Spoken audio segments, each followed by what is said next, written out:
Muy bien, señoras y señores, agradecemos la presencia de muchos de ustedes. Yo quiero decirles la verdad, que no nos dio tiempo de checar sus nombres porque llegaron muchos juntos, pero sean todos bienvenidos. Les damos un aplauso generoso como agradecimiento por su presencia siempre importante.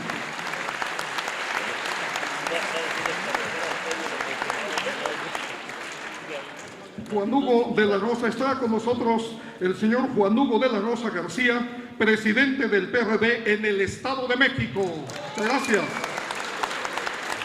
Y a continuación, amigas y amigos, les invitamos a presenciar la proyección de un video muy interesante.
Resultan deleznables las prácticas adoptadas durante los últimos años, donde se pretende condicionar la asignación de recursos presupuestales al voto en favor de las reformas impositivas, donde se pretende cooptar el voto de los legisladores a cambio de recursos, donde las cúpulas partidarias inducen el voto de legisladores contra sus convicciones, o peor aún, en la negociación de intereses particulares que derivan en actos de corrupción, donde legisladores cobran porcentajes sobre los recursos que gestionan o imponen a las empresas que construirán las obras o prestarán los servicios.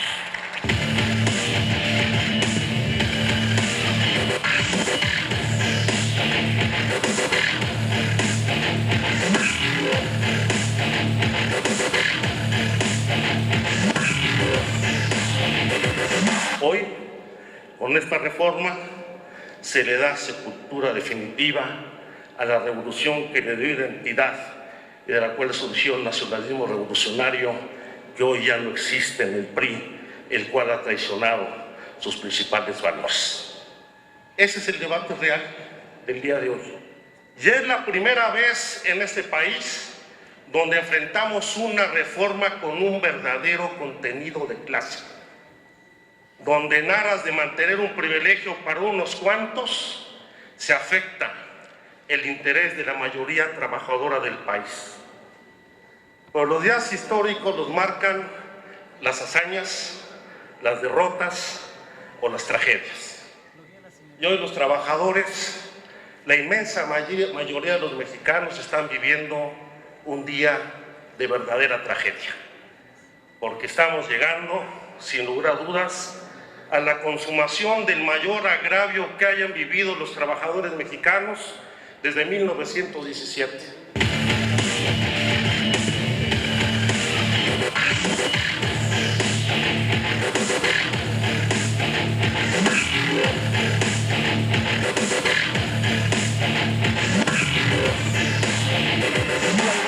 La experiencia y la doctrina internacionales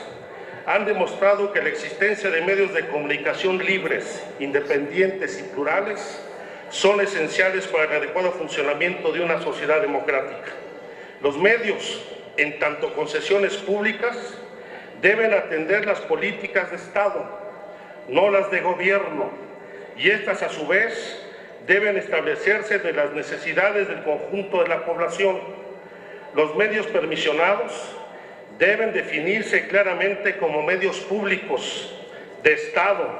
con el marco legal correspondiente y claras políticas de financiamiento. Por eso es necesario precisar: abrir la competencia no garantiza por sí misma la eliminación de las prácticas monopólicas, ni el ejercicio pleno del derecho a la información, menos aún una auténtica pluralidad en los medios de comunicación. Abrir el mercado de las telecomunicaciones no implica necesariamente su democratización.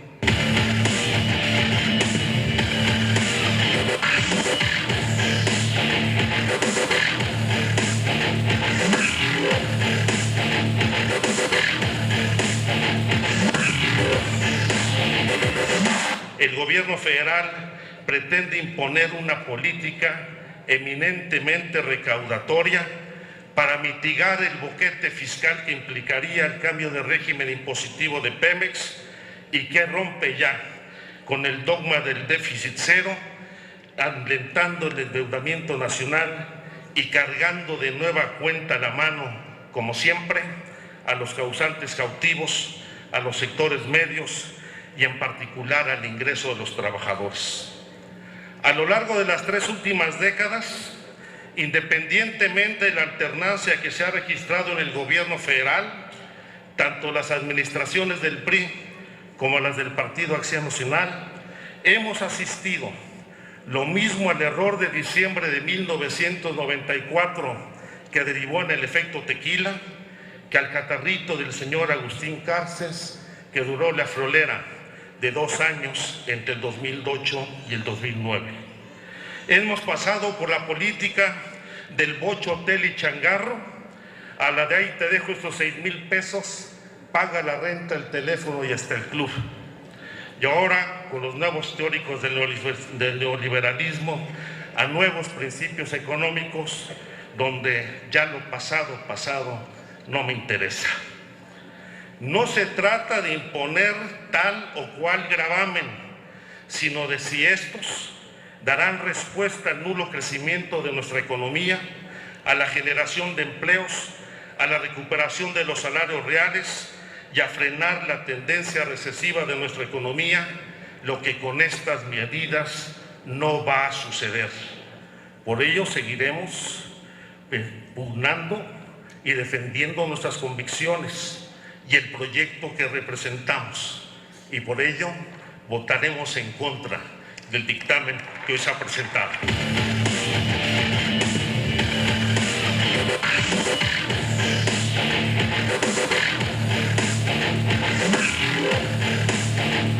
Querido Diario de los Debates, vengo a presentar las reservas que mi grupo parlamentario ha hecho a los artículos 1168 y 1175 del Código de Comercio, y en un solo acto el artículo 15 de la Ley de la Comisión Nacional Bancaria y Valores, a fin de dejar por lo menos en tus páginas mi oposición y un testimonio de lo que estamos discutiendo o intentando discutir en torno a la llamada reforma financiera.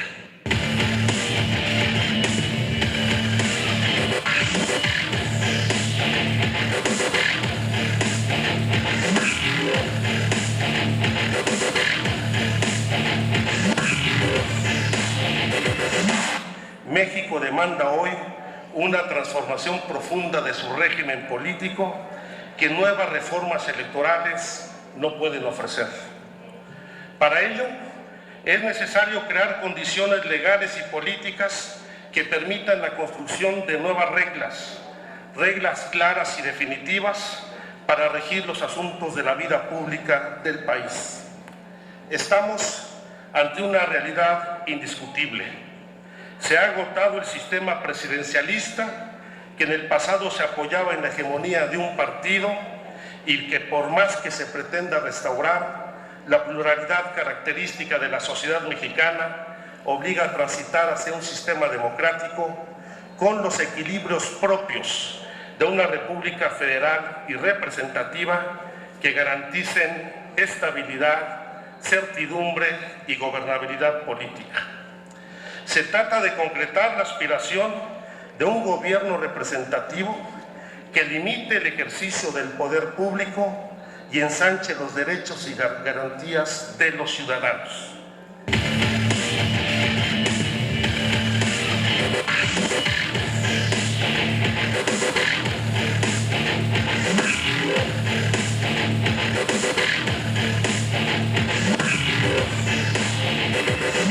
Queremos proponer en esta iniciativa alcanzar 3 grandes objetivos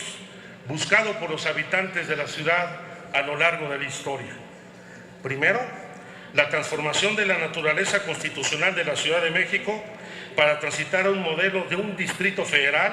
al de una ciudad capital con autonomía constitucional, integrándose plenamente al Pacto Federal. Segundo, mantener el carácter de la Ciudad de México como capital de la República y sede de los poderes de la Unión, bajo una nueva relación entre los poderes federales y los de una entidad federativa autónoma. Y tercero, transformar el actual régimen constitucional para dotar a la Ciudad de México como una nueva entidad de la Federación que estaría bajo la denominación de Ciudad de México.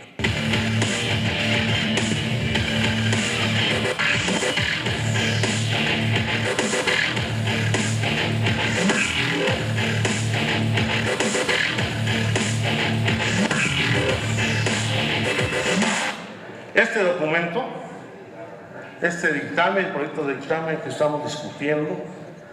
va a pasar a la historia, al igual que sucedió con los tratados de Guadalupe Hidalgo, con los que Santana entregó la mitad del territorio nacional. Al igual que los tratados y convenios que firmó la aristocracia mexicana para imponer a un emperador extranjero en el gobierno, como sucedió también con los tratados de Bucareli, que indudablemente empeñaban lo que hoy ponen a remate en el país y formarán parte este dictamen como una de las peores etapas de la mayor ignominia en nuestra historia. Hoy prácticamente se somete a remate no solamente el petróleo, sino también el resto de los hidrocarburos y la industria eléctrica, vulnerando profundamente al Estado mexicano, que sigue debilitándose. Si tenemos un Estado fallido ante la delincuencia, hoy tenemos un Estado fallido ante los poderes económicos fácticos del país y del extranjero. Y se pone indudablemente en riesgo la soberanía de nuestro país, no solamente en cuanto al manejo libre, autónomo de sus recursos naturales, sino la soberanía sobre nuestra política energética y sobre las decisiones soberanas que hoy se verán sometidas a los tribunales internacionales, siendo ajenas a la legislación mexicana. Por eso, yo creo que tenemos que ubicar en su justa dimensión este debate. Se trata, como decía, de una reforma que nos va a confrontar y a dividir a los mexicanos. Y por eso hemos insistido en que estas decisiones deben de someterse a una consulta popular que involucre a todos los ciudadanos del país. No es como dice el senador Orihuela, que queremos ganar en una consulta lo que no ganamos en las urnas. Por supuesto, en las urnas ustedes tampoco ganaron la propuesta de privatizar el petróleo, porque no solamente no estaba en su plataforma electoral, sino que se vieron obligados a modificar su programa y sus estatutos. Se engañó a la población durante la campaña. O lo que dice el senador Pablo Escudero y también el senador Orihuela en este recuento de agravios y desastres de Pemex, sino más que el recuento de sus propias incapacidades Si hoy no hay refinerías, es que porque Pemex decidió deliberadamente no construir nuevas. Y los gobiernos del PAN no pudieron acabar ni siquiera una barda en el municipio de Tula. No es porque no hay tecnología y recursos para aprovechar el gas natural, porque fueron más jugosos los negocios en los gobiernos del PAN, trayendo gas natural desde Perú en buques tanque, en lugar de construir un oleoducto de 100 kilómetros a los Estados Unidos, que hubiera abaratado los costos del gas natural por lo menos en un 80%.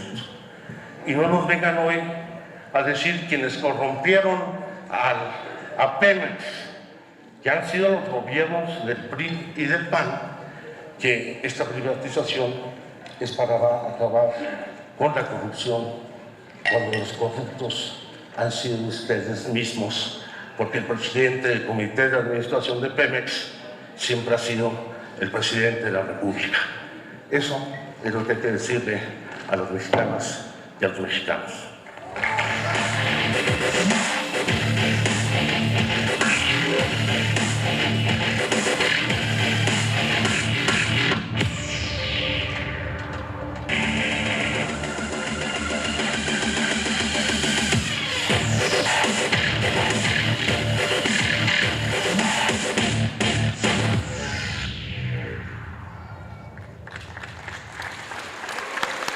Pues ya hemos presenciado este importante e interesante video que nos abre un poquito más los ojos a todos los mexicanos. Señoras y señores, queremos agradecer la presencia del señor senador de la República, Manuel Camacho Solís. Gracias por estar con nosotros, señor. También nos acompaña el señor senador Mario Delgado Carrillo. Damos la bienvenida al señor senador de la República, Isidro Pedraza Chávez. Y está con nosotros también aquí el señor senador de nuestro país, Armando Ríos Peter. Muchas gracias por su presencia importante. Señoras y señores, pues llega este momento trascendental para nosotros, porque el señor senador de la República, Alejandro Encinas Rodríguez, habrá de rendir su informe de actividades legislativas ante la comunidad mexiquense. Tiene usted la palabra, señor senador.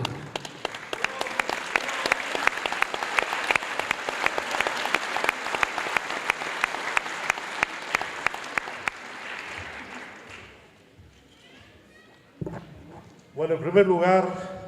muchas gracias. Muy buenas tardes tengan todas y todos ustedes. Agradezco sinceramente la atención que han tenido a la convocatoria a este acto, donde presentaremos nuestro informe de labores, nuestra primera rendición de cuentas del trabajo legislativo que hemos desempeñado a partir del 1 de septiembre del 2012 a la fecha, en donde esperamos no solamente rendir cuentas de lo hecho, sino de haber cumplido las expectativas y los compromisos que asumimos en la campaña electoral. Quiero, en primer lugar, agradecer la presencia del señor representante del gobernador del Estado, licenciado Isidro Muñoz, y el subsecretario Armando Méndez, agradecer las facilidades que han brindado para el desarrollo de este evento y de manera especial agradecer la presencia de mis compañeras y mis compañeros de la vida política. Al senador Miguel Barbosa, coordinador del grupo parlamentario del PRD, a nuestra vicecoordinadora Dolores Padierna, a los dirigentes estatales del Partido de la Revolución Democrática, Juan Hugo de la Rosa,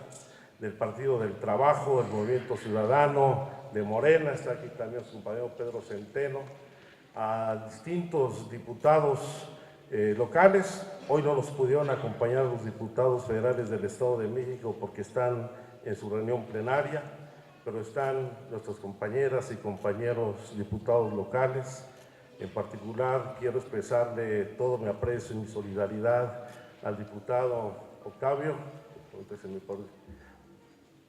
todo nuestro cariño, Octavio, para salir adelante. Y a mis compañeros y compañeras senadores, Alejandra Barrales, Armando Ríos Peter, Mario Delgado, Isidro Pedraza, siempre me falta uno y eso causa muchos problemas, Manuel Camacho Solís, si alguno me falta que levante la mano porque no me equivoco. Y también de manera muy especial agradecer la presencia de un entrañable amigo nuestro, al licenciado Marcelo Ebrard, que nos acompaña el día de hoy en este informe. Bueno, voy a quizá repetir algunas de las cosas que ustedes ya vieron y escucharon en el video. La verdad es que agradezco mucho el trabajo de Fernando Sánchez Mejorada, no había visto el video sino hasta ahora, y la verdad es que recoge muchos de los temas centrales del debate legislativo que quisiéramos destacar el día de hoy. Pero para ser de manera muy puntual, quiero comparecer este día a rendir cuentas de mi desempeño como senador de la República, responsabilidad emanada del mandato ciudadano, resultado del proceso electoral de julio de 2012, cuando a través de la coalición del Movimiento Progresista logramos el respaldo de cerca de 2.300.000 mexiquenses. Quiero señalar que si bien mantengo mi pertenencia al Partido de la Revolución Democrática y formo parte de la directiva de su grupo parlamentario en el Senado, me asumo como un representante del movimiento progresista y mantengo los compromisos y la plataforma que asumí con las organizaciones que integraron la coalición electoral, con el Partido de la Revolución Democrática, el Partido del Trabajo, el Partido Movimiento Ciudadano y el Movimiento Regeneración Nacional. Son muchos los asuntos públicos de los que debo dar cuenta,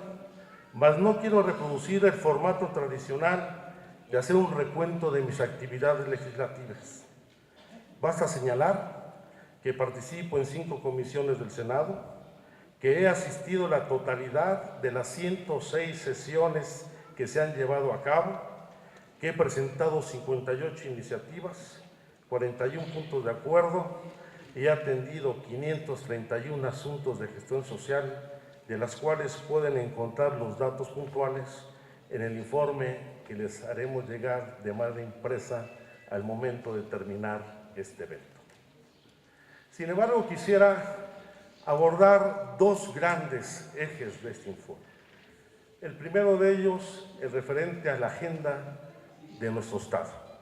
la agenda política, económica y social del Estado de México, y en un segundo momento los temas enormes de la agenda nacional. Son muchos los asuntos políticos y sociales por atender en nuestro Estado,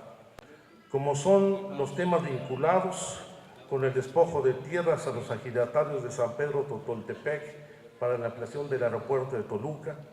la construcción de la autopista de Xochicuautla, que afectará a las comunidades de la región y causará graves daños ambientales, o la sed privatizadora sobre el Nevado de Toluca, que derogó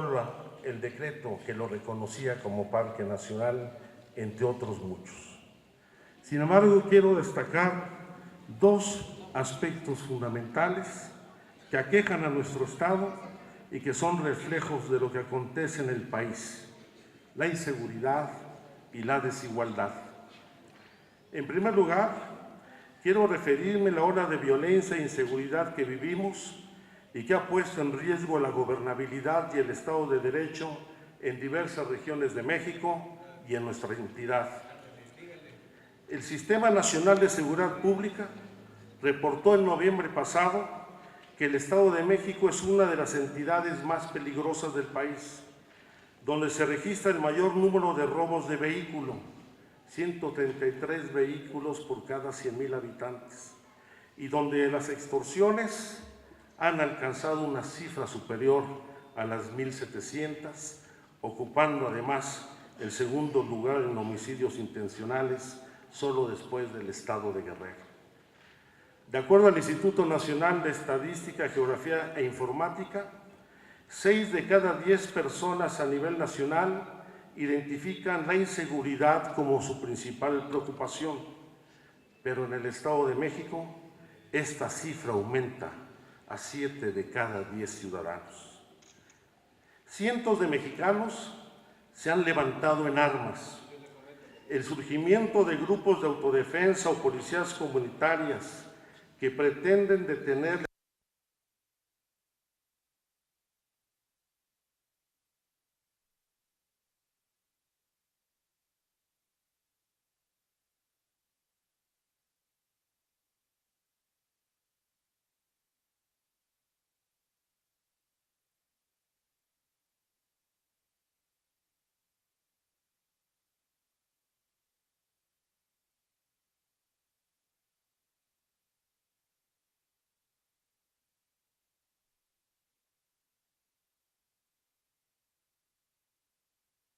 también en los municipios de Melchor Ocampo, Otzolotepec, San José del Rincón, Tejupilco, Lubianos, Amatepec y Tlatlaya. El pasado 9 de enero, el Departamento de Estado de los Estados Unidos emitió una alerta a sus ciudadanos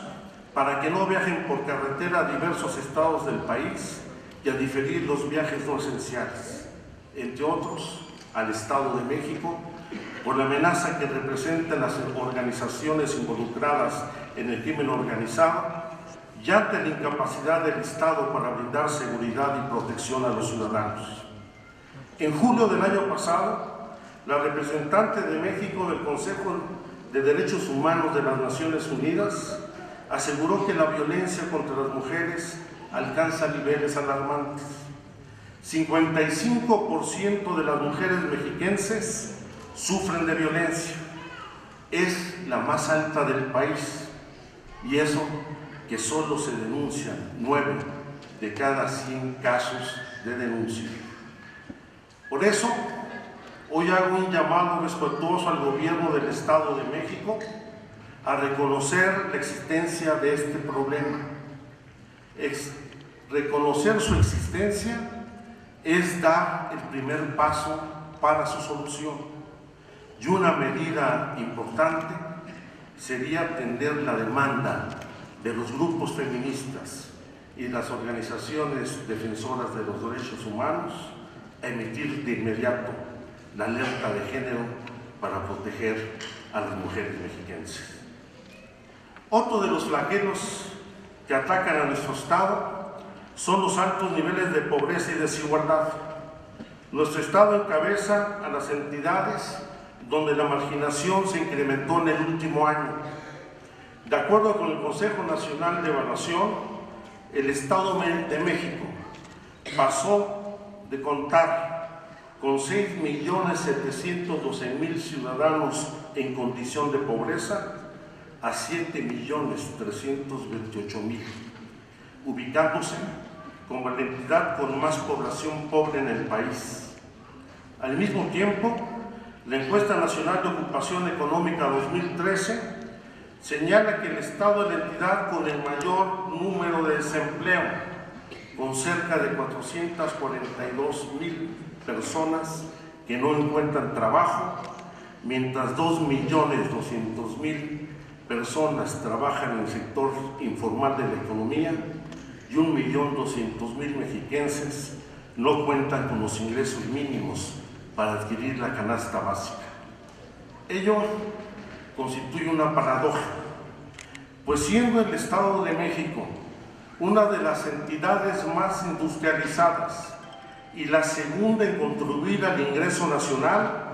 en municipios como San José del Rincón, San Felipe del Progreso, Iztapan del Oro, Donato Guerra, Zumpahuacán, Sultepec y Lubianos, el 80% de la población sufre de pobreza extrema. Al deterioro del bienestar social se suma la falta de sensibilidad del gobierno y del sector privado mexiquense,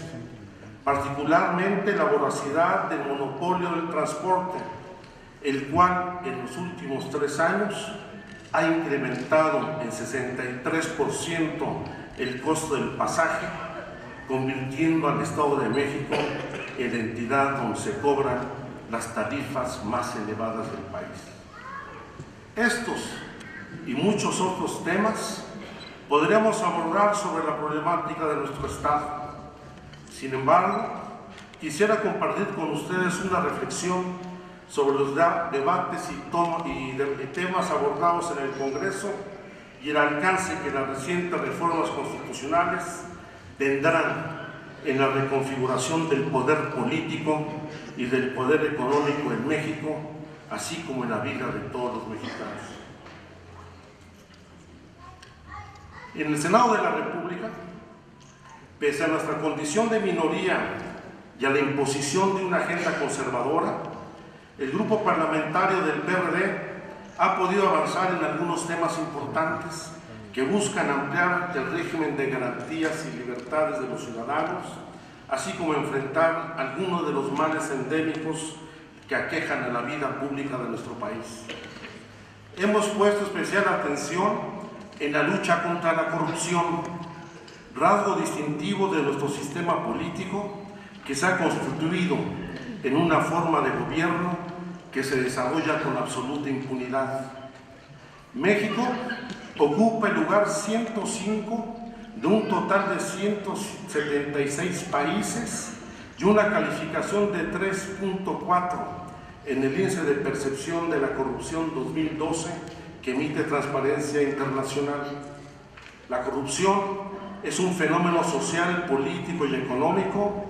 que perjudica a las instituciones democráticas, inhibe el desarrollo económico, contribuye a la inestabilidad política y afecta, en lo fundamental, el bienestar de todas y todos los mexicanos. Estamos conscientes de que este fenómeno no se resolverá solo con la elaboración de leyes, sino que deben implementarse medidas de control preventivo y sanciones firmes que permitan eliminar la impunidad para construir una cultura política que erradique la corrupción como forma de gobierno, haciendo del ciudadano el sujeto fundamental de la fiscalización de los servidores públicos. Por ello, desde el grupo parlamentario, promovimos una ley para crear un sistema anticorrupción que ha dado lugar a la formación de una Fiscalía General que establecerá disposiciones de carácter integral para la coordinación de esfuerzos con distintos organismos públicos autónomos y las instituciones responsables de la fiscalización del ejercicio de los recursos y la persecución del delito, la cual gozará de autonomía constitucional a partir de 2018. Al mismo tiempo, impulsamos una reforma de gran calado para consolidar el derecho de los ciudadanos a acceder a la información pública y a la protección de sus datos personales. Se dotó de autonomía constitucional al Instituto Federal de Acceso a la Información y a los órganos garantes de todas las entidades federativas, estableciendo la obligación de elaborar una Ley General de Acceso a la Información que establecerá las normas mínimas a las que deben sujetarse los órganos locales, homologando la legislación de las entidades federativas que han socavado este derecho, con lo que se eliminarán al mismo tiempo los obstáculos que se han impuesto por autoridades locales en la mayor parte de los estados del país. El IFAI y los institutos en las entidades federativas son ahora órganos del Estado mexicano que gozan de autonomía de gestión con patrimonio y personalidad jurídica propia, cuyas decisiones serán vinculatorias, definitivas e inatacables. Por vez primera, pese a las resistencias del PRI, se definieron los sujetos obligados para entregar la información pública, entre los que se considera a los poderes de la Unión, los órganos autónomos, así como a toda entidad pública o privada, personas físicas o morales, partidos políticos, sindicatos, fideicomisos, instituciones privadas y organismos civiles que reciban o administren recursos públicos. Ese es uno de los logros alcanzados en esta legislatura. Hoy, ninguna dependencia pública queda exenta de rendir cuentas y no hay justificación ya para negar a los ciudadanos el acceso a la información del gobierno. Sin embargo, han quedado pendientes diversos temas de nuestra agenda legislativa, entre otros la reforma política del Distrito Federal y la Ley Federal de Consulta Pública. En el primer caso, existen las condiciones para avanzar en la transformación del régimen político de la Ciudad de México, dotándolo de autonomía política plena a fin de garantizar a los ciudadanos de la capital de la República los derechos inherentes a la condición jurídica que goza el resto de las mexicanas y los mexicanos en el país. Esta reforma transformará la naturaleza constitucional del Distrito Federal para transitar a alguna ciudad con autonomía constitucional, integrándose plenamente al Pacto Federal, manteniendo a la Ciudad de México como capital de la República y sede de los poderes de la Unión, bajo una nueva relación entre los poderes federales y los de una entidad federativa autónoma. La Ciudad de México contará con una constitución propia emanada de un Congreso Constituyente, donde se establecerá el régimen de gobierno de la entidad, las facultades de los poderes locales y la creación de un tercer orden de gobierno, con lo que desaparecerán las actuales demarcaciones territoriales para dar paso a la integración de alcaldías como órganos colegiados de gobierno electos por voto universal, libre, directo y secreto. ¿Por qué pongo tanto énfasis aquí en Toluca sobre la reforma en el Distrito Federal? Porque la reforma constitucional que modifique el régimen de gobierno en la Ciudad de México tendrá importantes repercusiones en nuestro Estado, ya que el dictamen que se discute incluye una medida que transformará el federalismo del país e inaugurará las relaciones políticas y la coordinación de acciones entre las entidades federativas, pues la reforma constitucional establecerá la obligación de elaborar una ley para la coordinación del desarrollo metropolitano en el Valle de México, que creará un Consejo de Desarrollo Metropolitano, el cual conjuntará acciones y recursos de la Federación, las entidades federativas, los municipios del Estado de México y del Estado de Hidalgo, así como las alcaldías del Distrito Federal y todas las jurisdicciones políticas de la zona metropolitana del Valle de México para atender su desarrollo e infraestructura. Y para ello, el Congreso local tendrá que hacer nuevas adecuaciones para garantizar por primera vez la construcción de gobiernos regionales, conocidos como gobiernos metropolitanos o de demarcación, para mejorar la gestión y la calidad de vida en la zona metropolitana del Valle de México, que seguramente repercutirá en la zona metropolitana de Toluca y de Metepec. Otro tema pendiente es el dictamen de la minuta aprobada por los diputados de la Ley Federal de Consulta Popular, tema central para la izquierda y para el objetivo que nos hemos planteado de someter a consulta de la población la reforma energética y que ésta pueda ser revocada. Sin embargo, el dictamen de la Cámara de Diputados presenta diversas restricciones que, como lo han planteado el PRI y el PAN, impedirían el ejercicio de este derecho ciudadano sobre reformas constitucionales, ya que de manera tramposa el dictamen establece que serán objeto de consulta popular los actos de carácter legislativo del Congreso de la Unión, lo que excluye la posibilidad de consulta respecto a los actos del Congreso Constituyente, el que integran tanto el Congreso de la Unión como los Congresos de los Estados. La misma minuta establece además supuestos para definir que existe trascendencia nacional en los temas a consulta, entre otros, aquellos en que se proponga legislar sobre nuevas leyes o modificaciones a las existentes que impacten a una parte significativa de la población, sin establecer expresamente la pretensión de reformar la Constitución y refiriéndose específicamente a elementos que se propongan legislar y no cuando se proponga eliminar una legislación existente, lo cual conculca y revoca en los hechos el referéndum constitucional. Estas condiciones hacen inaceptable aprobar en sus términos actuales esta minuta e incluso resultaría conveniente que no se expidiera esta ley, lo que no es óbice para que el ciudadano pueda ejercer su derecho a ser consultado, ya que existe jurisprudencia en la Suprema Corte de Justicia de la Nación que señala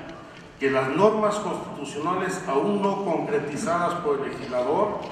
deben ser susceptibles de aplicación directa por cualquier autoridad, aun cuando pudiera considerarse que una norma constitucional no puede ser invocada si su texto requiere regulación posterior. Ello, dice la Corte, no es una razón válida para aplicar la ley fundamental y considerar inexigibles los derechos o prerrogativas que la Constitución establece. Un ejemplo de ello es la presentación de iniciativas preferentes que el Ejecutivo Federal ha autorizado, pese a que no existe ley reglamentaria. Y por eso insistimos, si el petróleo es de todos, que nos pregunten a todos.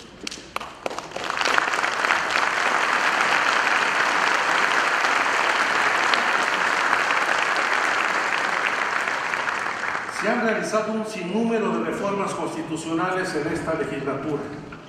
entre otras las de telecomunicaciones y radiodifusión. Cabe reconocer que esta reforma registra avances que pueden permitir romper la inercia que prevalece en el sector y que condujo al debilitamiento de la responsabilidad rectora del Estado, facilitando el empoderamiento de los particulares en la explotación de este servicio. Con la reforma se fortalecen los derechos vinculados a la libertad de expresión y la competencia en radiodifusión y telecomunicaciones. Se crean condiciones para un uso más eficiente del espectro radioeléctrico, lo que puede permitir reducir los precios y mejorar la calidad de los servicios. Del mismo modo, se establece el derecho de las audiencias, el reconocimiento de los medios comunitarios e indígenas y el acceso libre a Internet. Sin embargo, como ya lo vieron en el video, más allá de estos avances, es necesario señalar que queda pendiente el derecho de los comunicadores a la cláusula de conciencia, la reserva de fuente, la reserva del secreto profesional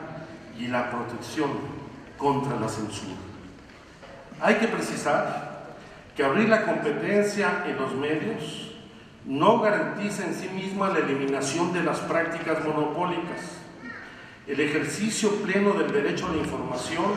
ni garantiza una auténtica pluralidad en los medios. Abrir el mercado de las telecomunicaciones no implica necesariamente su democratización. Suponer que dos nuevas cadenas nacionales de televisión abierta y una nueva cadena de carácter público romperán la estructura monopólica existente resulta iluso cuando las empresas del actual monopolio televisivo detentan el monopolio de los contenidos y hasta de los contratos de exclusividad de los artistas. Es iluso también suponer que con ello se democratizarán los medios y se romperá el monopolio fundamental, el monopolio sobre la percepción y la generación de opinión pública. Por ello,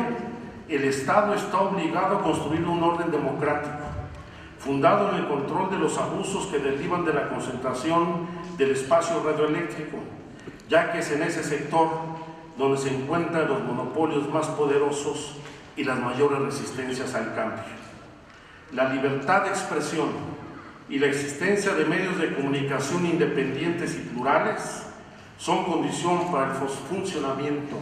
de una sociedad democrática y para el desarrollo de una ciudadanía crítica. Por otro lado, la discusión del paquete económico y en especial de las reformas impositivas evidenció el fracaso de la política económica implementada por el gobierno, cuyas consecuencias han convertido a nuestro país en una fábrica de pobres. A lo largo de las últimas 3 décadas, las administraciones del PRI, como las del PAN,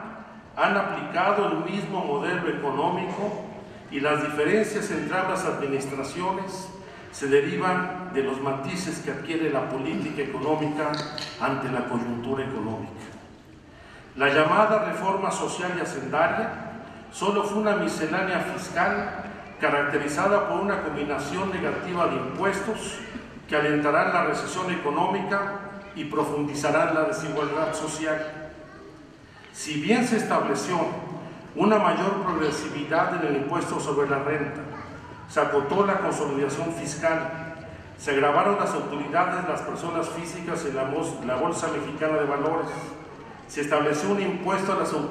las utilidades de las mineras y se revirtió la pretensión de generar el IVA en alimentos y medicinas,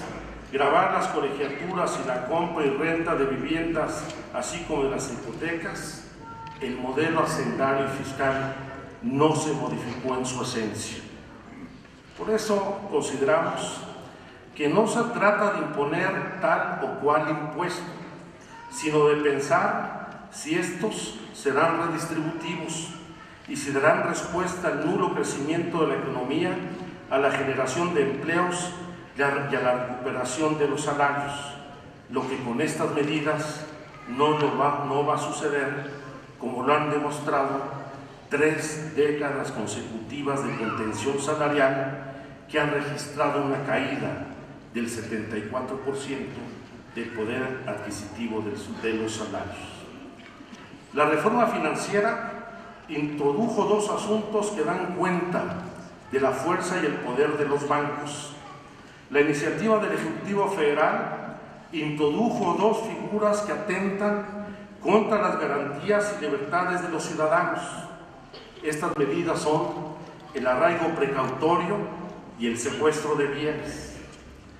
La Cámara de Diputados modificó la nomenclatura de estas 2 figuras. Al arraigo precautorio lo definió como erradicación de personas y al secuestro de bienes como retención de bienes, pero no modificó la sustancia de estas medidas que van a comprometer el patrimonio de las familias y de los negocios, ya que si bien se trata de figuras vinculadas al derecho civil y al derecho mercantil, son disposiciones que contravienen el artículo 14 de la Constitución, que establece que nadie podrá ser privado de la libertad o de sus propiedades, posesiones o derechos, sino mediante juicio seguido ante los tribunales, lo que ya no se va a cumplir con estas disposiciones legales. Deber no es un delito. Ser deudor no convierte a nadie en delincuente y debe haber procesos judiciales abiertos y sentencias emitidas en juicios civiles para determinar si existe algún tipo de responsabilidad en litigios entre particulares. Ahora quiero entrar en los asuntos de fondo,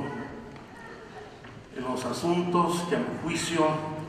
han transformado a nuestro país. Parto de la convicción de que el México en el que nacimos, de que el México en el que vivimos hasta diciembre del año pasado, ha quedado atrás y ha dejado de existir. El México nacionalista, el país con identidad cultural, el que cultivaba la defensa del interés público, la autodeterminación de los pueblos y la lucha antiimperialista, ha quedado atrás. El de los libros de texto que inculcaban valores cívicos y reivindicaban al presidente Lázaro Cárdenas y la expropiación petrolera como un acto de defensa de nuestra soberanía, hoy han sido sepultados. Los cambios realizados a lo largo de 3 décadas han cerrado un ciclo de la política neoliberal. El desacato al espíritu constitucional orquestado por el gobierno de Enrique Peña Nieto e impuesto por la mayoría del Congreso consuma la gran ruptura histórica que arrancó en los años 80. Se desmanteló el Estado social y se privatizó el patrimonio de la nación. La apertura comercial justificó la incorporación de nuestro país a la globalización sin reconocer la desigualdad de nuestras economías y condujo a una desmedida concentración del ingreso, sumiendo en la pobreza a la mayoría de los mexicanos. Las recientes reformas constitucionales rompen con las bases fundacionales del México postrevolucionario y quebrantan el pacto social emanado de la Constitución del 17. Se trata de una modificación sustancial al concepto de propiedad originaria de la nación sobre su territorio y sus recursos naturales, en especial los recursos del subsuelo, donde se da preponderancia al interés privado por encima del interés de la nación. Se ha impuesto la visión de una parte de la sociedad, la del dinero,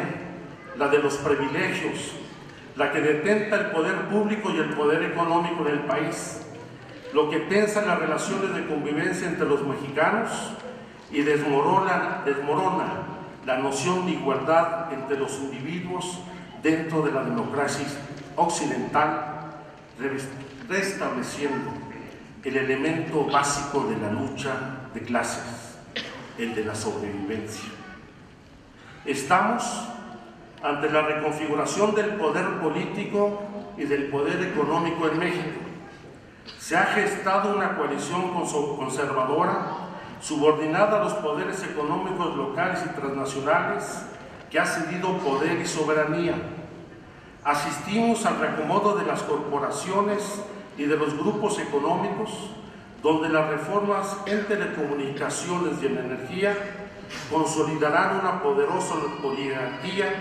y permitirán una mayor injerencia política desde el exterior. Esta coalición conservadora alienta la centralización del poder público y el debilitamiento del federalismo, lo que se acredita en la concentración de los asuntos de política interior, seguridad pública, inteligencia y seguridad nacional en la Secretaría de Gobernación, o el control financiero de los estados y municipios por el manejo discrecional de los recursos públicos en la Secretaría de Hacienda, y ahora en lo que será el despojo de las tierras ejidales y comunales que alentará la Secretaría de Desarrollo Agrario, que podrá expropiar ejidos y comunidades tras las reformas que otorgan rango constitucional al considerar preferente la actividad minera o energética, sin necesidad de acreditar la causa de utilidad pública en favor de los negocios de particulares. Lo mismo sucede con la Secretaría de Desarrollo Social, que replicando la experiencia en el manejo de los recursos públicos y los programas sociales en el Estado de México, a través de la llamada Cruzada Nacional contra el Hambre,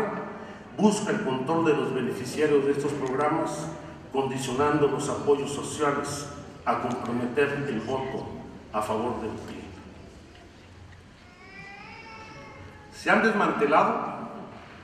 los derechos y garantías sociales consagradas en nuestra Constitución. La reforma laboral dio al traste con la relación entre el capital y el trabajo, alentando la disolución de las organizaciones sindicales al desregular la relación laboral con las modalidades de subcontratación y la contratación temporal a prueba, por capacitación o por día, semana, mes, y la flexibilidad también que otorgó al despido sin responsabilidad para el patrón, dejando en total indefensión a los trabajadores. Se mantienen los instrumentos de control corporativo como las juntas de conciliación y arbitraje, la toma de nota y la opacidad en el registro de contratos, que ha permitido la proliferación de sindicatos y contratos de protección. Se conculca el derecho a la estabilidad y permanencia en el empleo y a un salario remunerador, eliminando el carácter tutelar del derecho laboral que obligaba al Estado a regular una relación entre desiguales para pasar hoy a proteger el interés de los patrones. Se trata de una contrarreforma con un verdadero contenido de clase, que afecta el interés de la mayoría trabajadora, fragmenta la jornada del trabajo y profundiza el deterioro del salario. Esta contrarreforma impedirá a millones de trabajadores alcanzar su jubilación, ya que un trabajador que labore una jornada fragmentada tendrá que cumplir 77 años de trabajo para alcanzar derecho a su jubilación, cuando la esperanza de vida en México es de 75 años de edad. Se han creado además regímenes laborales de excepción, tanto en la reforma educativa, que crea un régimen laboral especial para el magisterio, como en la reforma energética, que impone las condiciones para liquidar al Sindicato de Trabajadores Petroleros y al Sindicato Único de Trabajadores Electricistas, así como para anular sus contratos colectivos de trabajo, hasta al establecer que tanto Pemex como la Comisión Federal de Electricidad deberán constituirse como empresas productivas del Estado, las que instituirán sus propias normas administrativas de organización, funcionamiento, contratación y remuneraciones de su personal. Se trata de medidas que desmantelarán las organizaciones de los trabajadores mexicanos, que inició con el golpe al Sindicato Mexicano de Electricistas y que alcanza hoy a los sindicatos oficiales, con el objeto de desaparecer los sindicatos y los contratos colectivos nacionales, favoreciendo la formación de sindicatos blancos por empresa y la fragmentación de la materia laboral a través de la subcontratación conocida como outsourcing. En materia educativa se enfrenta una situación similar. Bajo el argumento de recuperar la rectoría del Estado en el sistema educativo, se ha incurrido en una profunda regresión. El objetivo central de esta contrarreforma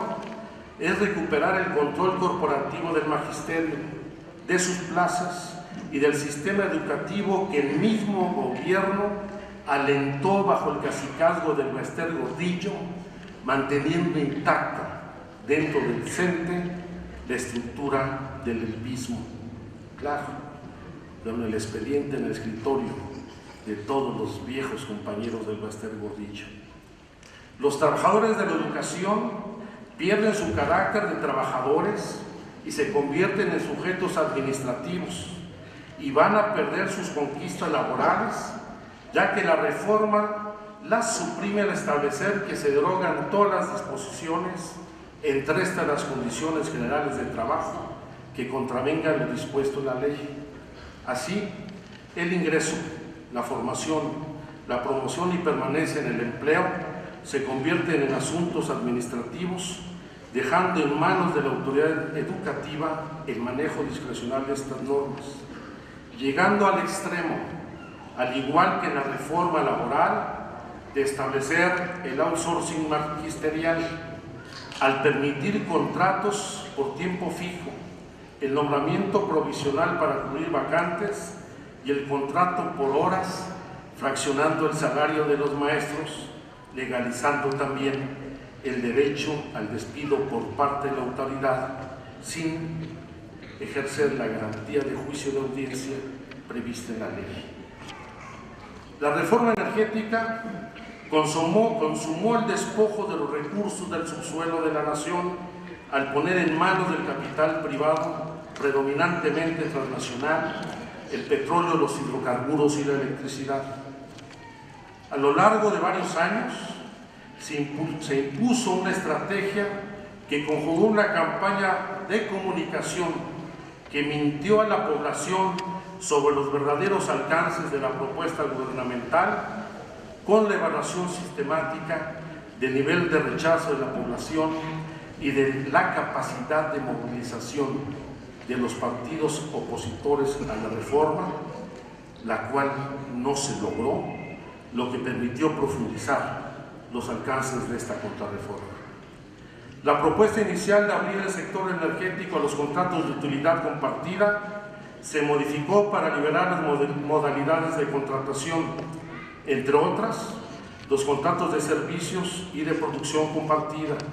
y el otorgamiento de concesiones bajo la denominación de licencias, lo que permitirá la entrega de bloques de territorio y de la zona marítima patrimonial nacional, permitiendo incluso la doble concesión a las explotaciones mineras que hoy tienen concesionada ya la tercera parte del territorio nacional. La propiedad y el dominio sobre el petróleo es un tema íntimamente ligado a la independencia económica y a la soberanía de la nación. Hoy se renuncia a la rectoría del Estado, se aplica ante el mercado y se compromete el manejo autónomo de los recursos naturales y la seguridad energética del país. El petróleo representa poder económico y poder político. Ceder el dominio del petróleo y de las fuentes de energía significa ceder poder del Estado y renunciar a una parte fundamental de los ingresos públicos a favor del capital privado nacional y extranjero. Más allá del desaseo en el debate parlamentario, el verdadero alcance de esta reforma no reside en si se privatiza Pemex o la Comisión Federal de Electricidad. Se trata de la cesión del dominio de la nación sobre los recursos del subsuelo, de una modificación sustancial al concepto de propiedad originaria de la nación sobre su territorio, sus recursos y los recursos del subsuelo, donde se cede el dominio de la nación y la exclusividad del Estado a los sectores estratégicos a favor de particulares. Se trata de una ruptura de las bases fundamentales con las que se constituyó el Estado de Mexicano y el pacto social que unió a los mexicanos. Como señala Arnaldo Córdoba, lo cito: ya no podemos hablar de un régimen popular y social de derechos y garantías, sino tan solo de un nuevo régimen en el que se reinstituyen antiguos privilegios de grupos elitistas que ahora vienen a sustituir a las mayorías, a cuyos intereses servía el antiguo pacto. México deja de ser el país plurisectorial y pluriclasista que era antes para volverse el nuevo país de los dueños de la riqueza y del poder. Como decíamos en el video, esta contrarreforma va a pasar a la historia, al igual que los tratados de Guadalupe Hidalgo, con los que Santana entregó la mitad del territorio nacional, al igual que los convenios que firmó la aristocracia mexicana para imponer un emperador extranjero en el país, al igual que los tratados de Bucareli, que empeñaban el petróleo mexicano que hoy el gobierno pone a remate, como una de las etapas de mayor ignominia en la historia nacional. La contrarreforma representa además un triunfo ideológico del PAN sobre el PRI. Hay que recordar que el Partido Acción Nacional surgió en contra de la reforma agraria, la educación socialista y la expropiación petrolera del presidente Lázaro Cárdenas. El PRI ha renunciado al nacionalismo revolucionario y hoy se encuentra en el limbo ideológico sometido a los intereses del poder económico. Aunado a la privatización del petróleo y de la renta petrolera, la reforma plantea la virtual liquidación de la Comisión Federal de Electricidad. Al eliminarse el carácter estratégico de la industria eléctrica, se permite la venta de los activos de la empresa y se puede llegar al extremo de concesionar o privatizar, por ejemplo, la termoeléctrica del Valle de México e incluso las hidroeléctricas del sistema Angostura-Chicoacén en Chiapas. Así, los artículos 3, 27 y 123 constitucionales que establecían las garantías sociales a la educación, a la propiedad social del ejido y de la comunidad y al derecho al trabajo así como la responsabilidad social y la rectoría económica del Estado, han sido abrogados. Al igual que lo que sucedió a lo largo de nuestra historia, hoy vuelve a estar presente la contradicción entre el pensamiento liberal y el pensamiento conservador. Es una contradicción entre quienes ven en la riqueza del país la posibilidad de la acumulación y quienes vemos la posibilidad de la redistribución del ingreso para el bienestar de la sociedad. Como ha sucedido desde el inicio de las políticas privatizadoras, esta contrarreforma no va a resolver los problemas profundos de desigualdad que existen en el país. El gobierno renuncia a la rectoría para cederla al mercado, dejando en manos de particulares las decisiones sobre los recursos y los bienes de todos los mexicanos. Lo lamentable del caso es que el proyecto neoliberal privatizador no ha concluido y vendrán nuevas reformas. Entre otras, una minuta aprobada ya en la Cámara de Diputados que propone una reforma constitucional para otorgar a extranjeros el derecho a adquirir en propiedad las playas y litorales del país, como también están en puerta las iniciativas para la privatización de los sistemas de seguridad social y del sector salud. La voracidad no tiene límites y habrá que enfrentarla con unidad, con mayor firmeza, organización y capacidad de respuesta. Como lo dije hace un momento, México cambió. Vivimos en un país profundamente distinto. La izquierda, que abonó esta situación con su fragmentación y la firma del Pacto por México, no puede seguir pensando ni actuando como lo hemos hecho hasta diciembre del año pasado. Es momento de una redefinición autocrítica, de recuperar identidad ideológica y nuestra vocación unitaria, manteniendo la lucha democrática y electoral, pero regresando al trabajo social a fin de superar el divorcio que mantenemos con la gente. La izquierda partidaria se encuentra nuevamente fragmentada en medio de un desdibujamiento político que confunde sus relaciones con el poder y establece alianzas con la clase política corrupta a la que se pretendía derrotar. Los partidos políticos se mantienen ajenos a las causas sociales, sustituyendo su vieja cercanía con prácticas clientelares. Los gobiernos que la izquierda encabeza confunden su responsabilidad legal con una convivencia que impide diferenciar el proyecto político que se dice representar. Los liderazgos que le dieron cohesión orgánica a nuestro partido han sido sustituidos por grupos de presión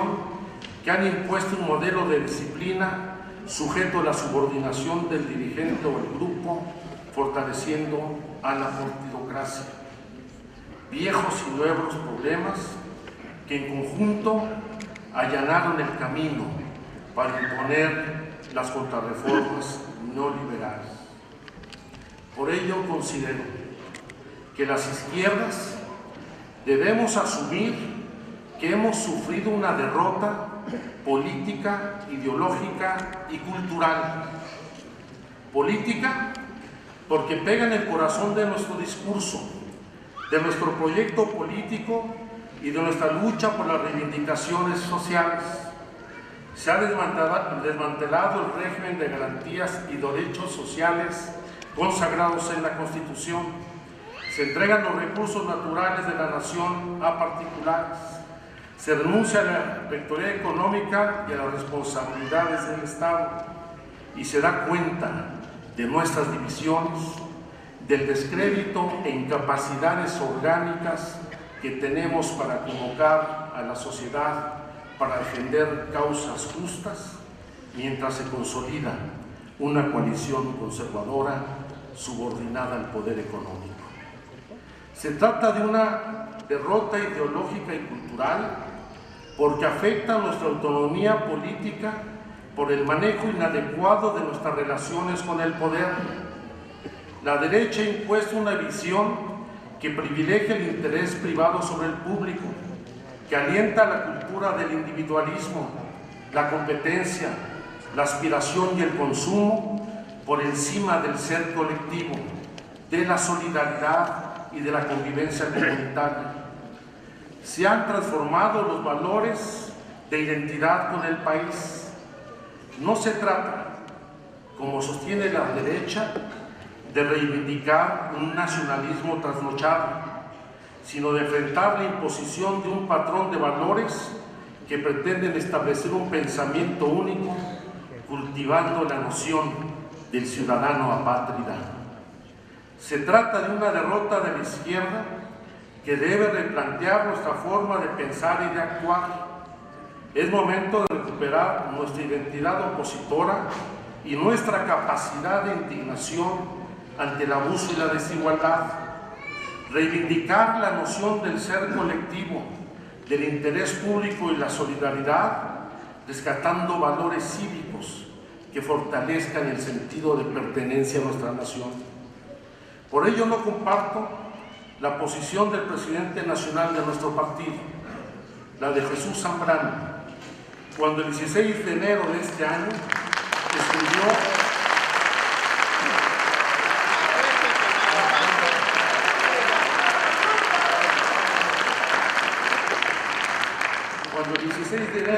escribió en el periódico El Universal,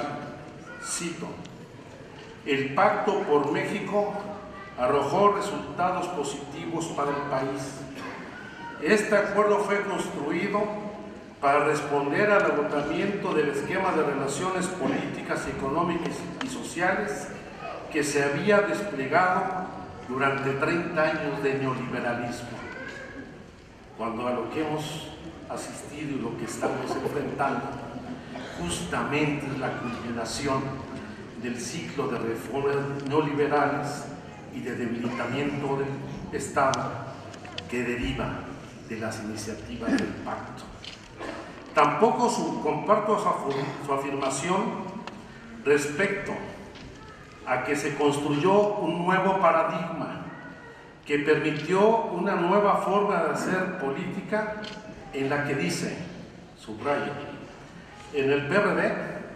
no jugamos con ingenuidad ni fuimos utilizados por Peña, como dicen nuestros detractores. Apostamos a incidir con nuestro peso político para posibilitar grandes acuerdos en favor del país, lo que incurre en una profunda contradicción con la misma conclusión a la que llega en el mismo artículo cuando señala que el PRD no se salió del pacto. El pacto murió porque lo mataron de fiebre privatizadora". Por fin. Lo que efectivamente esa fiebre privatizadora ha estado presente en todas y cada una de las acciones promovidas por el Ejecutivo Federal y las derivadas del pacto que fincaron las bases para la privatización de los recursos del subsuelo de la nación. Como lo escribe el día de hoy en La Jornada Octavio Rodríguez Araujo, y subraya, cito: "La suscripción perredista del Pacto por México fue por lo menos ingenua, porque todo el mundo sabe, o debería saber, que quien tiene el poder no lo cede ni comparte gratuitamente con quienes supuestamente son de oposición y de izquierda".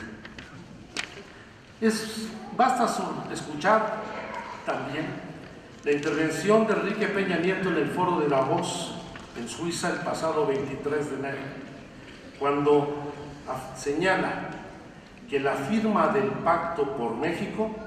fue un instrumento fundamental para sacar adelante las reformas estructurales que el país requería. Esto ya lo había pronosticado el gobierno de los Estados Unidos, cuando a propuesta del senador Richard Lugar un equipo de alto nivel de la Comisión de Relaciones Exteriores del Senado de los Estados Unidos entregó el 21 de diciembre de 2012 un reporte que contiene un análisis sobre la política que se debe adoptar respecto a la política energética en México. El documento dice: debido a que en la política interna de México el petróleo es un tema sensible, nuestra relación bilateral en la materia ha sido problemática. Sin embargo, el reciente electo presidente de México ha manifestado su deseo de trabajar en conjunto en cuestiones energéticas y el principal partido de la oposición se ha sumado a su llamado. Conmigo a mis compañeros, lo desea el gobierno estadounidense, y a la administración del presidente Obama a aprovechar la oportunidad que hoy se nos presenta. Debemos ser sensibles, debemos ser responsables y atender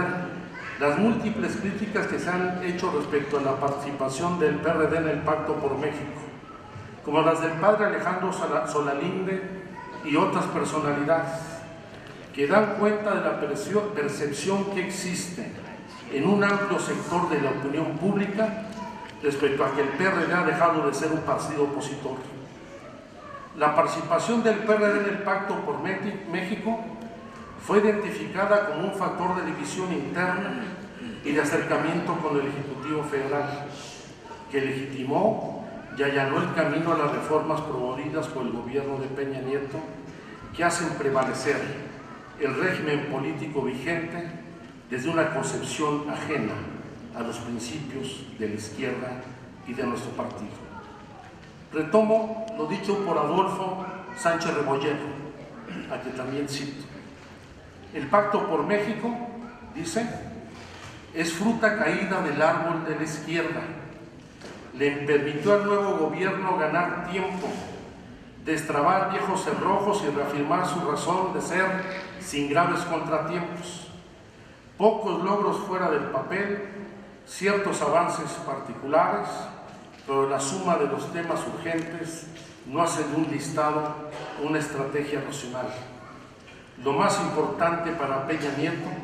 era asegurarse de completar el ciclo privatizador inaugurado con el adelgazamiento del Estado a raíz del Tratado de Libre Comercio de América del Norte. Faltaba la piedra angular, la reforma constitucional para permitir la participación de las inversiones privadas en materia energética. No hay nada nuevo en el tipo de gobierno que encabeza Enrique Peña Nieto. Se trata de un grupo y de una forma de hacer política que se fue construyendo durante décadas desde el Estado de México y que se edificó con base en una red de intereses, complicidades y negocios al amparo del poder público e hizo de la corrupción, el conservadurismo, la cooptación de disidentes y la simulación una práctica cotidiana. Por eso, y retomo lo que conversaba con el senador Camacho, es urgente rescatar los activos más importantes de la izquierda, las experiencias exitosas de sus gobiernos, sus liderazgos y vínculos con la academia y la cultura, rescatar su vocación de poder, conformar un proyecto transformador y un programa que contemple una nueva generación de propuestas e iniciativas alternativas, y en particular se requiere garantizar el relevo generacional de los núcleos dirigentes. La izquierda que emergió del movimiento estudiantil y más adelante la guerra sucia del Estado mexicano en los años 70, se formó en la confrontación permanente con un régimen político profundamente autoritario en el que la hegemonía de un partido no reconocía más diversidad que la del pensamiento circundante a la órbita presidencial, donde el propio sistema creaba y sostenía sus partidos opositores. Somos una izquierda que se forjó en las tomas de tierra y la conformación de organizaciones campesinas independientes, en invasión de predios para vivienda, en el rescate de damnificados tras los sismos del 85, en el movimiento urbano popular, en la lucha contra el charrismo y por la libertad sindical, la democratización de las universidades públicas, la lucha feminista, las luchas ambientales, por la libertad de presos políticos, la presentación de desaparecidos y la defensa de los derechos humanos. Fue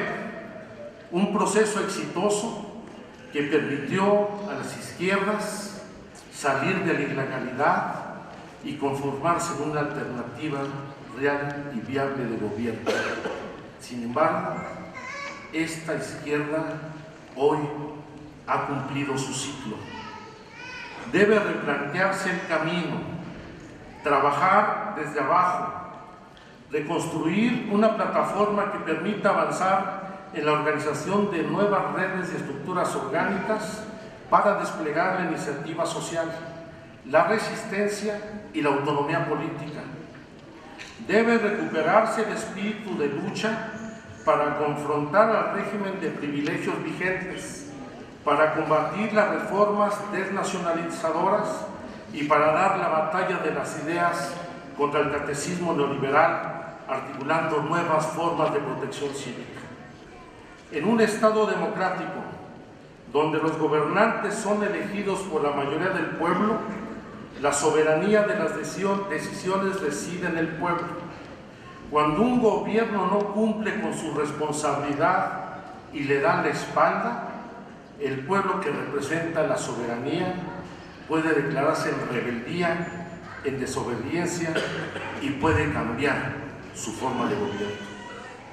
En palabras de Rolando Cordera,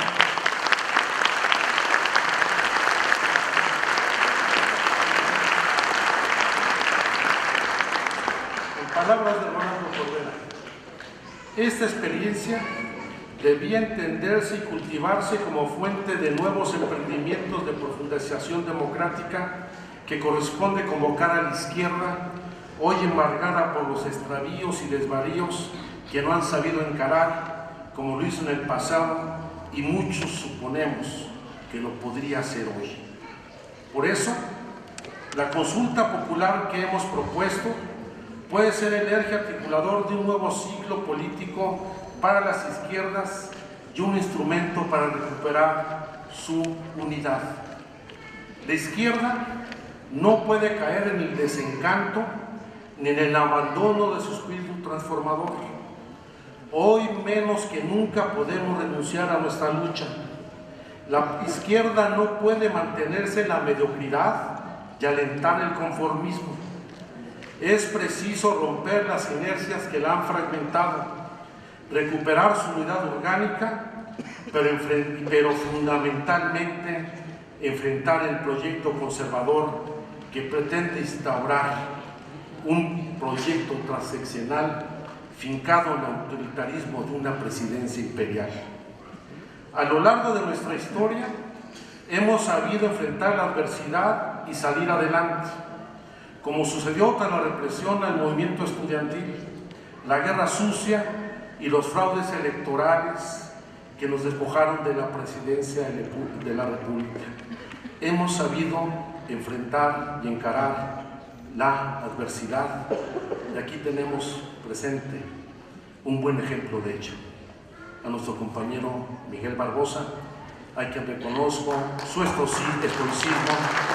y le interesa por la que ha superado una adversidad.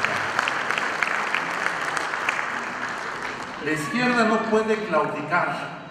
menos aún cuando de manera paradójica, al tiempo que la derecha ha impuesto sus contrarreformas, se registra una caída sistemática en la aceptación de Peña Nieto a nivel nacional y especialmente en la zona metropolitana del Valle de México, lo que crea una mezcla explosiva de gran incertidumbre, cuyo desenlace hoy es incierto. Hay un incremento de la violencia y la inseguridad, falta de crecimiento económico y mayor desigualdad, debilitamiento del Estado y sus instituciones, el descrédito del poder legislativo y de los partidos políticos y una dictadura del spot que está al servicio de la coalición conservadora que protege sus intereses. A ello nos tenemos que enfrentar. Pero tres valores fundamentales deben articular nuestra acción: ética, congruencia y lealtad. Valores que deben mantenerse ante la adversidad: honestidad, congruencia en el pensar y el actuar, y lealtad con nuestras causas. Estamos en un momento de definiciones. Ha llegado la hora de acabar con el doble lenguaje y la simulación para superar esta regresión política y hacer que la izquierda se consolide como una organización democrática determinante de los verdaderos cambios políticos que exige la nación. Concluyo mi informe con una cita de los intelectuales mexicanos a los que mayor respeto tengo. Dicen: el Partido Acción Nacional no ha podido presentarse ante el pueblo con su propio programa, entre otras cosas porque dicho programa lo han hecho suyo el mismo gobierno y su candidato. Hemos insistido en poner de relieve esta actitud del PAN porque ella es en sí misma la comprobación más evidente de que la única fuerza capaz de encabezar y conducir una política oposicionista al bloque gobernante es la que constituyen las izquierdas. En la presente etapa política por la que atraviesa el país, se necesita de una rigurosa, cometida e inteligente oposición de izquierda. Esto lo escribió José Revueltas en 1964 durante la elección de Adolfo López Mateos. A 100 años del nacimiento de Revueltas, bien valdría a la izquierda traer a la memoria su espíritu rebelde, su pensamiento libertario y la firme congruencia de sus ideas. Muchas gracias.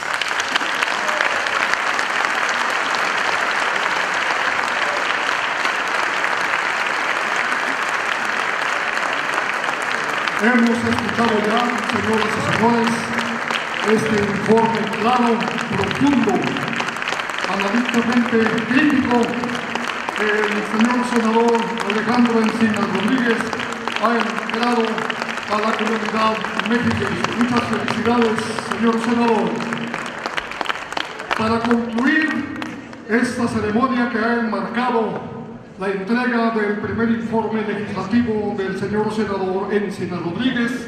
invito a todos los presentes a ponerse de pie si son tan amables, porque con todo respeto escucharemos la entonación del himno del Estado de México.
manera, señoras y señores, este acto republicano del cual hemos sido todos testigos aquí en esta sala de conciertos Felipe Villanueva. Queremos agradecer muy cumplidamente la presencia de todos los invitados especiales que enmarcaron al señor senador de la República, Alejandro Encinas. Muchas gracias a los medios de comunicación.